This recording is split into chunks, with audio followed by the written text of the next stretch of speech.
একটা মেসেজ ইদানিং আসছে ইমোতে, হোয়াটসঅ্যাপে, ফেসবুকে বিভিন্ন লোক শেয়ার করছে, আমি দেখছি। মেসেজটা হলো এরকম যে অমুক তারিখ থেকে পহেলা রমজান শুরু হবে।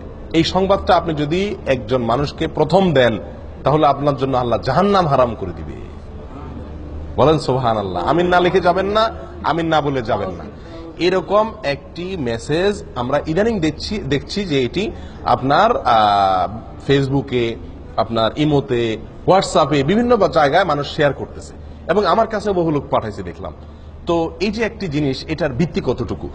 দেখুন, প্রথম কথা হলো রমজান কোন দিন শুরু হবে এটা তো শাবানের চাঁদ দেখার পরে বোঝা যাবে।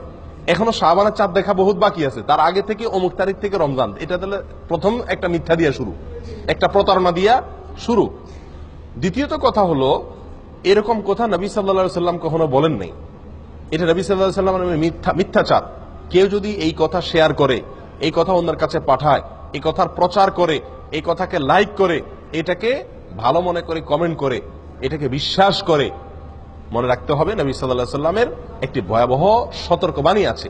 সেটি হলো তিনি বলেছেন, মান কাযাবা আলাইয়া মুতাআম্মিদান ফালিয়াতাবাওয়া মাকআদাহু মিনান নার। যে ব্যক্তি আমার বিষয় মিথ্যা প্রচার করবে, আমার নামে কোনো কথা আমি বলি নাই, সেটাকে আমার বলে আমার পক্ষ থেকে প্রচার করবে আমার নামে মিথ্যা কথা, সেই জন্য তার ঠিকানা জাহান্নামে জেনে রাখে, নিশ্চিত জেনে রাখে। মুহাদ্দিসিনে কেরাম বলেন, যত হাদিস আছে সারা পৃথিবীতে, অনেক মুহাদ্দিসদের দৃষ্টিতে সবচাইতে বেশি প্রচারিত, প্রসিদ্ধ, বিশুদ্ধ, মুতাওয়াতির হাদিসগুলোর ভিতরে এই হাদিস অন্যতম। আমি কি বুঝাতে পারছি? এত জঘন্য বিষয় যে নবী সাল্লাল্লাহু আলাইহি সাল্লামের নামে আপনি মিথ্যাচার করছেন।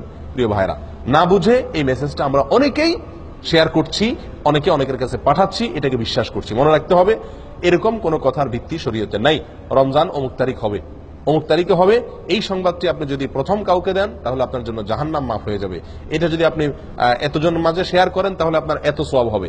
এই সংবাদ শেয়ার করলে গুনাহ হবে, এই সংবাদ শেয়ার করলে গুনাহ হবে, কারণ এটা নবী সাল্লাল্লাহু আলাইহি সাল্লামের নামে মিথ্যা কথা। কোথাও কোনো জাল হাদিসও এরকম কোনো কথা নাই। সহিহ হাদিস তো দূরের কথা, কোনো জাল হাদিসেও এরকম কোনো কথা পাওয়া যায় না। এটি সম্পূর্ণ মন গড়া কে বা কারা চালু করেছে। এই সমস্ত মেসেজ থেকে আমাদেরকে সাবধান হওয়া উচিত। আল্লাহ আমাদের ঈমান আমল রক্ষা করেন।